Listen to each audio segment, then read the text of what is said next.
Okay, so starting with rise of nationalism in Europe. So very first page by page I'll be explaining और brief में that उस page पे कौन से important questions हैं और what are the inclusions of those page. तो first page पे आपको दिख जाएगा फ्रेडरिक सोरियो, इस पे लॉन्ग आंसर भी है. दो पेंटिंग है फ्रेडरिक सोरियो की, as you can see statue of liberty है. और फिर जो अलग अलग नेशंस के लोग अपने फ्लैग कैरी करके करते हुए यहाँ से पास हो रहे हैं. फ्रेडरिक सोरियो ने उस टाइम पे एक उटोपियन विजन जो है वो बनाया था या इमेजिन किया था. उटोपियन एक ऐसा विजन होता है जो उस टाइम पे इम्पॉसिबल लगे, जो आपको लगे कि ये कभी पॉसिबल नहीं हो सकता. जो अलग अलग नेशंस जो है वो अपने फ्लैग कैरी करके पास हो रहे हैं, they are offering homage to statue of liberty. And यहाँ पर लैंड के ऊपर आप एब्सोल्यूटेड इंस्टीट्यूशंस यानी जो मोनार्कीज़ हैं, जो किंग्स एंड पैलेसेस हैं, उनके जो रिमेन्स हैं वो आप देख सकते हैं. और ऊपर से angels god are blessing those one. So first print of the series show people of Europe and America, men women of all ages, वो दे आर ऑफरिंग होमेज. और जो artist of, as you would recall, artists of the time of French Revolution personified liberty as a female figure.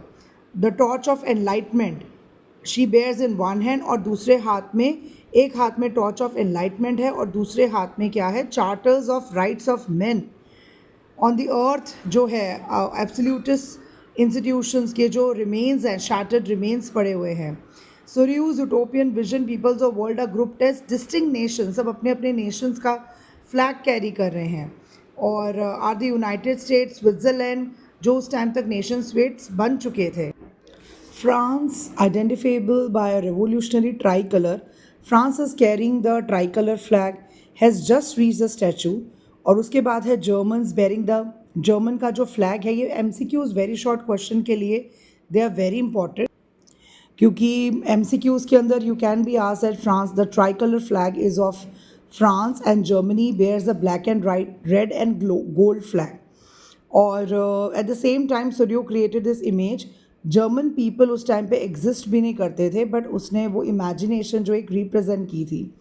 Following the German people are the people of Austria, then kingdom of two Sicilies, Lombardy, Poland, England, Ireland, ये सारे countries जो बाद में nation states बने. सो एक nation state का जो idea है, so what is a nation state, यहाँ पर एक MCQ में क्वेश्चन आता है. Ernest Renan gave the definition of that what is a nation state. The French philosopher Ernest Renan outlined his understanding of what makes a nation. So a nation जो है वो एक long past, मतलब इनके एक common sacrifices, common devotion, एक heroic past होता है, लोगों का सेम कल्चर होता है. ये बस आपको रीड करना है, there is no need to learn this. बस इसके ऊपर MCQ पे क्वेश्चन आ सकता है, सो बी केयरफुल. उसके बाद है during the nation state basically the concept and practice of a modern state in which a centralize power exercise sovereign control over a clearly defined territory had been developing over a long period of time. Or but a nation state was the one in which majority of its citizens, not only rulers, came to develop a sense of common identity. They have a common history, they have a common culture, identity. So that is what is nation state. So mention the changes that came into the political world of 19th century. तो जो changes जो 19th century के political world में अगर question आए तो आपको ये वाला जो पैरा है इसमें से पॉइंट्स बना के लिखने हैं. What is plebiscite, a direct vote by which all the people of a region are asked कि भाई आप एक इस प्रपोजल को एक्सेप्ट करते हो या रिजेक्ट करते हो. तो ये भी आ सकता है MCQ पॉइंट ऑफ व्यू से. Then comes the French revolution and the idea of nation.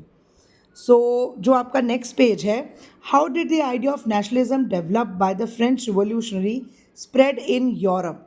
So French revolutionary जो first clear cut expression nationalism का आया वो फ्रेंच रिवॉल्यूशन से आया, जो हमने क्लास 9 में भी पढ़ा है. Now the French revolutionary introduce बहुत सारे मेजर्स एंड प्रैक्टिसेस, जो एक कलेक्टिव आइडेंटिटी जो है वो एक आ गई थी फ्रेंच पीपल के बीच में. ला पेट्रिया ने फादरलैंड, ला सिटेओ एंड सिटीजन, एम्फसाइज कि हम एक कॉमन कम्युनिटी हैं. A new French colour flag the tricolour, उसको it replace the royal flag estate general जो क्लास 9 में हमने फ्रेंच रिवॉल्यूशन में पढ़ा, उन्होंने अपनी नेशनल असेंबली कॉन्स्टिट्यूशन ड्राफ्ट किया, they took the oath for giving human their rights. उसके बाद custom duties and dues were abolish, एक यूनिफॉर्म वेट्स एंड मेजर्स का सिस्टम अडॉप्ट किया गया। So these were all those revolutionary changes. So यहाँ पर इस क्वेश्चन में आएगा, how did the idea of nationalism develop by French revolutionary spread in Europe. तो आपको यही पॉइंट्स बना के लिखने हैं। उसके बाद है effect of such activities. So their activities and campaigns की वजह से फ्रेंच आर्मीज़ को Holland, Belgium, Switzerland and much of Italy में बहुत ज़्यादा वेलकम किया गया, and it also gave an outbreak of revolutionary wars in those countries. यहाँ पर एक छोटा सा क्वेश्चन और देख लेना, कवर ऑफ जर्मन एल्मनैक यानी diary design by journalist Andreas Rebmann in 1798, अगर ये पिक्चर आइडेंटिफिकेशन में आ जाए तो। Okay, so moving towards the next page, we have a very important question. Short note on the Napoleonic Civil Code. So, the जो Napoleonic code था, Napoleonic code मतलब जब France के अंदर there was first state general जो थे, उन्होंने अपनी नेशनल असेंबली बनाई। आफ्टर दैट एक डायरेक्टरी गवर्नमेंट बनी, वो भी अच्छे से मैनेज नहीं कर पाई, देयर वर मैनी क्लैशेस। तो उसके बीच नेपोलियन ने बिकेम अ डिक्टेटर और उन्होंने बहुत ज़्यादा चेंजेस लेकर आए नेपोलियनिक कोड, जिसके अंदर जिसको हम बोलते हैं Napoleonic civil code. He did away all the privileges, जो भी बर्थ से प्रिविलेजेस हैं वो सब ख़त्म कर दी गई। There was equality before the law and secured the right to property. Code was exported this code was exported to the regions under French control. जो जो रीजन्स फ्रेंच आर्मी के कंट्रोल में थे, वहाँ पर यही कोड जो है वो प्रिविलेंट था। In Dutch republic, in Switzerland, Italy, Germany ने नेपोलियन ने एडमिनिस्ट्रेटिव डिवीजन्स सिंप्लीफाई किए। एडमिनिस्ट्रेटिव डिवीजन सिंप्लीफाई करना यानी एक जैसा वेट्स एंड मेजर, एक जैसे taxes. He abolish feudal system and freed peasants from serfdom and manorial dues. और गिल्ड रिस्ट्रिक्शंस भी रिमूव कर दी गई। गिल्ड्स बेसिकली, गिल्ड्स क्या थे? ट्रेड यूनियंस थी। ट्रेडर्स जो है वो अपने गिल्ड्स बनाते थे और दूसरे किसी न्यू ट्रेडर को उस जगह पे ट्रेड नहीं करने दिया जाता था फ्रीली, वो हटा दी गई। Transport and communication system improve किया गया। Peasants, artisan, workers, new businessman enjoyed a new found freedom. Businessman and small scale producers को बहुत प्रॉफिट हुआ। सो ये सारी चीज़ें जो थी, Napoleonic code was very good in it self, क्योंकि नेपोलियन को तभी बोथ गुड एंड बैड बोला जाता है। गुड इसलिए क्योंकि उसने बहुत सारे अच्छे चेंजेस किए। बैड इसलिए क्योंकि वो हमेशा Napoleon was engaged in war initially in many places such as well as in certain cities like Brussels, Mainz, Milan and Warsaw. French armies को हार्बिंगर्स ऑफ लिबर्टी की तरह वेलकम किया गया, but the initial enthusiasm soon turn to hostility, क्योंकि it became clear that new administrative arrangements did not go hand in political freedom। मतलब administrative arrangements में तो changes आ रहे थे, बट पॉलिटिकल फ्रीडम नहीं मिल रही थी। टैक्सेशन बढ़ गया था, सेंसरशिप था, फोर्स्ड कंस्क्रिप्शन मतलब फोर्स रिक्रूटमेंट हो रही थी फ्रेंच आर्मीज़ में, ताकि वो रेस्ट ऑफ द यूरोप भी कॉन्कर कर पाए नेपोलियन। तो कुछ ये चीज़ें भी थी। सो यहाँ पर आ जाएगा, what outweighed the advantages of the administrative changes. तो ये एक छोटा सा 1 मार्क का या 2 मार्क का क्वेश्चन आ सकता है, तो उसमें ये पॉइंट्स आ जाएंगे। At which places French armies were considered as harbingers. तो आपको ये वाले क्वेश्चंस जो हैं वो याद रखने हैं। Previously if you look to the map of Europe, हम देखेंगे कि उसमें कोई भी नेशन स्टेट्स नहीं थे। हैब्सबर्ग एम्पायर सब अलग अलग, there were no nation state existed earlier. The Habsburg Empire was ruled over Austria-Hungary was a patchwork of many different regions। मतलब अलग अलग regions, अलग अलग culture और people के लोग वहाँ पर रहते थे। ऑस्ट्रिया हंगरी को रूल करता था हैब्सबर्ग एम्पायर। उसमें एल्पाइन रीजन थे, टायरोल, ऑस्ट्रिया, सडेटनलैंड, बोहेमिया, जहाँ पर ज़्यादातर जर्मन स्पीकिंग एरिस्टोक्रेसी थी। Italian speaking provinces of Lombardy and Venetia. Hungary में आधी पॉपुलेशन magyार बोलती थी और आधी दूसरे लैंग्वेजेस। गलीशिया एरोस्टोक्रेसी स्पोक, मतलब जो किंग्स हैं वो पॉलिश बोलते थे, और भी मतलब बहुत अलग अलग थे। ये क्वेश्चन आंसर वे से बहुत ज़्यादा इम्पॉर्टेंट क्वेश्चन नहीं हो सकता, but still give it a read. उसके बाद यहाँ पर ये पूरा एक सोशल एंड पॉलिटिकल डिवीजन है 18 सेंचुरी सोसाइटी का, जो ये वाला जो पूरा आपका है। उसके बाद यहाँ पर आपको कुछ इंपॉर्टेंट डेट्स मिल जाएंगी कि 1797 में Napoleon invaded Italy, Napoleon Wars begin हो गई। 1814 और 1815 के बीच में नेपोलियन को वाटरलू के बैटल में हरा दिया गया और वियना पीस ट्रीटी साइन की गई। देन देयर वो Greek struggle for independence. Then 1848 अभी हम will see in further while we are जो हम स्टडी करेंगे आगे का चैप्टर, उसमें यूनिफिकेशन ऑफ इटली, जर्मनी, ये सब देखेंगे। सो यहाँ पर एक इम्पॉर्टेंट डेट्स मिल जाती हैं, plus 18th century socialism and political division of Europe. तो उसके अंदर किस तरीके का सोशल और पॉलिटिकल डिवीजन 18th सेंचुरी में आपको देखने को मिलता था, उसके पॉइंट्स यहाँ पर मार्क्ड हैं। Socially and politically a landed aristocracy, dominant class aristocracy थे यानी kings. They own large estates and in countryside and towns.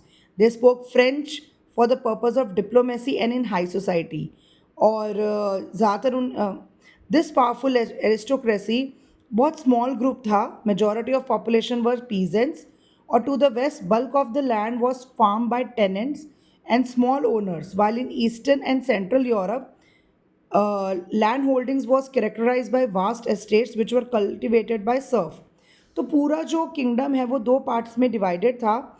तो यहाँ पर as we have read that to the west बहुत ज़्यादा जो लैंड है वो टेनेंट्स और स्मॉल ओनर्स ओन करते थे, और ईस्टर्न साइड पे सेंट्रल यूरोप में लैंड होल्डिंग्स बहुत बड़े बड़े एस्टेट्स है जिन पे सर्फ्स यानी जो मैनुअल लेबर है वो काम करते थे। उसके बाद हमारा नेक्स्ट पेज पे बहुत ही इम्पॉर्टेंट क्वेश्चन है लिबरलिज्म। लिबरलिज्म पे लॉन्ग आंसर अगर आए तो आपको liberalism means freedom, but what do you mean by freedom? तो सोशली पॉलिटिकली देन उसके बाद अगर हम देखें economically, what does liberalism stand for in the French revolution, then right to vote, suffrage right. तो ये सारे जो हैं ये टॉपिक्स इस पूरे पेज पे जो हैं वो डिस्कस्ड हैं। Term liberalism derives from the Latin word free, और for the new middle class liberalism stood for freedom for the individual, मतलब इक्वालिटी होनी चाहिए बिफोर द लॉ। और since the French revolution liberalism has stood for कि autocracy ख़त्म हो जाए, privileges ख़त्म हो जाएं। कहीं ना कहीं लिबरलिज्म सफ्रेज यानी राइट टू वोट से भी रिलेट करता है, right to vote and to get elected. और only for a brief period under the Jacobin सारे एडल्ट मेल्स को जो है वो सफ्रेज यानी राइट टू वोट मिला था। अदरवाइज जैसे हमने क्लास 9 में पढ़ा that only those people who gave taxes, 3 दिन के वेजेस के बराबर का टैक्स देते थे, उन्हीं को एस्टेट जनरल या जो हमारी फर्स्ट नेशनल असेंबली जिन्होंने बनाई थी उन्होंने वोटिंग राइट्स दिए थे। Napoleonic code went back to, जब जैकोबिन्स आए तब उनको राइट्स मिली, सारे मेन को राइट मिली, वुमेन को तब भी वोटिंग राइट्स नहीं मिली। नेपोलियनिक कोड के टाइम पे फिर से लिमिटेड सफ्रेज हो गया, women was reduce to a status of minor, they were not allowed to vote. फिर अगर इकोनॉमिकली देखा जाए तो liberalism stood for freedom of market, और जो भी स्टेट इम्पोज रिस्ट्रिक्शंस हैं वो ना हो, गुड्स टैक्सेस वगैरह जो गुड्स इधर से उधर जाने पर ना लगें। सो लिबरलिज्म के बहुत अलग अलग मतलब थे। तो इस तरीके से heading socially, politically, suffrage and economically आप हेडिंग्स बनाकर लिबरलिज्म के आंसर को लिख सकते हो।